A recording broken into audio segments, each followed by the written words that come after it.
Gift পেয়ে গেছে একটা সুন্দর হাঁস। কে দিয়েছে বাবাই এটা? দক্ষিণ দিনাজপুর থেকে কেয়া চাকি। কেয়া চাকি। কালকে আমি যেখানে গেছিলাম চুল কাটতে সেখানে থেকে এটা দিয়েছে, এটা দিয়েছে। এই যে এই বক্সটার ভেতরে একটা ক্যান্ডেল রয়েছে, তুমি কি এটা নিতে চাও? হ্যাঁ, এটার ভেতরে তো আমার বাল্বটা ঢুকে যাবে। হ্যাঁ, কি বাল্ব? এলইডি। LED bulb. সেটা এখানেই বা রাখবে কেন? সে তো এইরকম প্লাগ হোল্ডারে থাকে। না, আমি ছবি তোলার জন্য নিয়ে যাই না। ও, সেগুলো এখানে রাখবে তুমি? হ্যাঁ, সেগুলো প্যাঁচওয়ালা। বাহ, ঠিক আছে, তাহলে রেখে দাও। এটা পেয়ে গেল একটা। তার মধ্যে ছিল হচ্ছে এই সুন্দর সেন্টেড ক্যান্ডেলটা, যেটা কিনা হচ্ছে ওই দোকান থেকে দিয়েছে। এটা জন্মদিনের গিফট। সাথে 4টে ফেরোর আচার ছিল, তার মধ্যে মা হচ্ছে মাসিকে 2টো দিয়ে দিয়েছে কুট্টুর জন্য। আর ছিল হচ্ছে এই অসাধারণ লজেন্সটা। এই লজেন্সটা এতটাই ভালো খেতে, আমি হচ্ছে মুগ্ধ হয়ে গেছি। আর মুগ্ধ হয়ে আমি খাওয়াবো হচ্ছে কুটনি বৌদিকে। বাড়িতে চলে এসছে কুটনি, জাস্ট এটা খেয়ে দেখ। তো জন্মদিনের আরেকটা গিফট। ও, আরেকটা গিফট জন্মদিনের, যেটা হচ্ছে ওর নেইল আর্ট যে করে দিয়েছিল, করে দেয়। হ্যাঁ, ওর কাছেই করি আমি। সে তোর বার্থডে গিফট হিসেবে এটা দিয়েছে। তো এই নেল পালিশটা কি তুই পড়েছিস নাকি এটা নেল আর্ট করানো? এটা নেইল আর্ট। ও, এনে খেয়ে দেখ। থ্যাংক ইউ, এটা মিষ্টি দেখতে। অন্বেষা দিয়েছে এটা তোকে। Thank you Anwesha.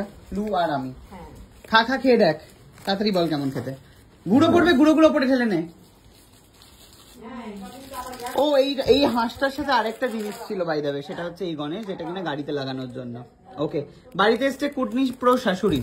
এটা আপনি খেয়ে দেখুন তো এবং বলুন কেমন খেতে। কেমন খেতে রে? হেভি না? ছিঁড়ে দেবো? দিন, আমাকে দিন। আমি শিখতে পারি। পারো?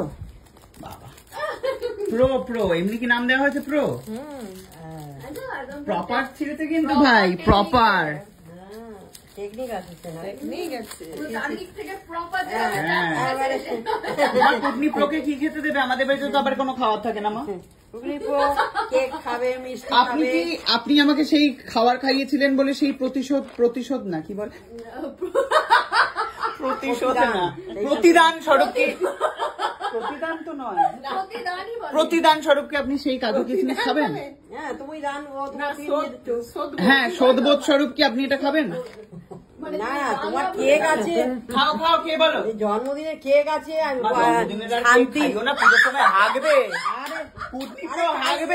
আমি বুঝতে পেরেছি তোমার কুটনি প্রোর ওপর প্রচুর রাগ রয়েছে, তাহলে এভাবে তুমি হাগিয়ে মারবে তুমি মহিলাকে?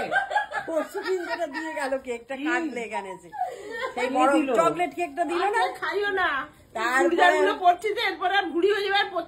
তারপরে ওটা আবার সুগার পার্টি শান্তিপুরে এই সর ভাজা এর। হ্যাঁ, ওগুলো খেতে পারো। শান্তিপুরের মিষ্টি, শান্তিপুরের নিকুতি, তোর অভাব নেই খাওয়ার মতো। সুগার কি খাবে? কেন, সুগার ফ্রি একটা মিষ্টি রয়েছে তো, ওটা দিয়ে দাও। সর ভাজা খাবে। আর হচ্ছে সুন্দর করে কফি, খুকে রেখে না। কফি খাবে না, ওর লিকার চা খাবে। কফি খায়, দিতে চাইছে না। দামি কফি তো না, কফি খায় না, বলে চা। তুমি এরকম হয়ে গেছো কি করে? তুমি তো দেখছি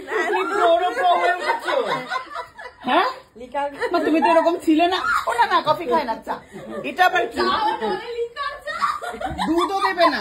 ও মা, এরকম কেন? কফি পেলে খাই, পারবো না খাই। তাহলে কফি আমাদের বাড়িতেই পাওয়া যায়, ভালো।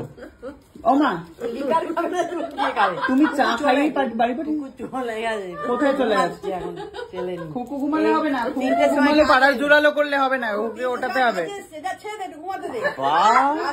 কি পিরিত রে, কি পিরিত না।